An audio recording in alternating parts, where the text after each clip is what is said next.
जी हां दोस्तों, जो बड़ी खबर आ रही है आपको बता दें, सुप्रीम कोर्ट ने केंद्र सरकार को दिया जोर का झटका, जारी रखेगा ईडी की सख्तियां। बताएंगे पूरी खबर विस्तार से। आगे बढ़ने से पहले इस वीडियो को एक लाइक कर दें और चैनल पर नए हैं तो चैनल को सब्सक्राइब कर दें। दोस्तों आपको बता दें, पीएमएलए के तहत ईडी की सख्तियों को चुनौती देने वाली याचिका पर सुप्रीम कोर्ट ने सुनवाई हुई। इस मामले में कोर्ट सुनवाई जारी रखेगा। अदालत ने कहा है कि वह सॉलिसिटर जनरल से सहमत या असहमत हो सकते हैं, लेकिन उनको सुनवाई शुरू करने दी जाए।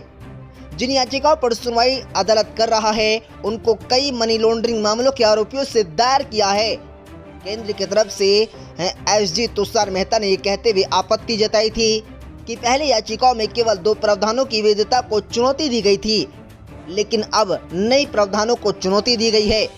पीएमएलए वर्तमान में देश के लिए एक बहुत ही बड़ी महत्वपूर्ण कानून है।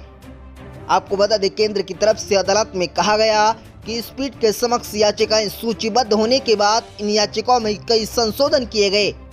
जबकि शुरुआत में सिर्फ धारा 50-63 को चुनौती दी गई थी, उनको कोई दिक्कत नहीं थी, लेकिन अब 5 और धाराओं को चुनौती दी गई है। इस मामले में सुनवाई करने होने से पहले उनको जवाब दाखिल करने का मौका दिया जाना चाहिए।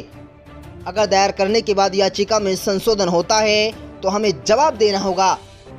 दोस्तों आपको बता दें, 18 अक्टूबर 2023 को सुप्रीम कोर्ट ने यह बड़ा कदम उठाते हुए कहा था कि वो पीएमएलए प्रावधानों की समीक्षा करेगा। साथ ही अदालत ने केंद्र की मांग ठुकरा दी थी। सुप्रीम कोर्ट ने कहा था कि पीएमएलए प्रावधानों की जांच राष्ट्रीय हित में हो सकती है। अदालत ने कहा था कि पीएमएलए प्रावधानों के तहत ईडी की सख्तियों पर सुप्रीम कोर्ट के फैसले के खिलाफ दाखिल याचिकाओं पर सुनवाई की जाएगी।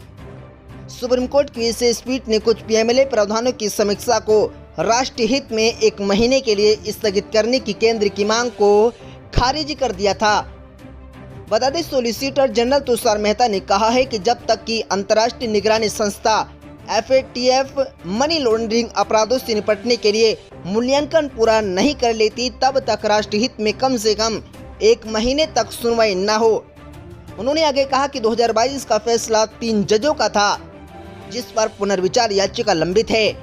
ऐसे में सुप्रीम कोर्ट की 3 जजों की ये बेंच सुनवाई नहीं कर सकती, लेकिन जस्टिस संजय किशन कौल, जस्टिस संजीव खन्ना और जस्टिस बेलाम त्रिवेदी की बेंच ने केंद्र की ओर दाखिल को खारिज कर दिया था।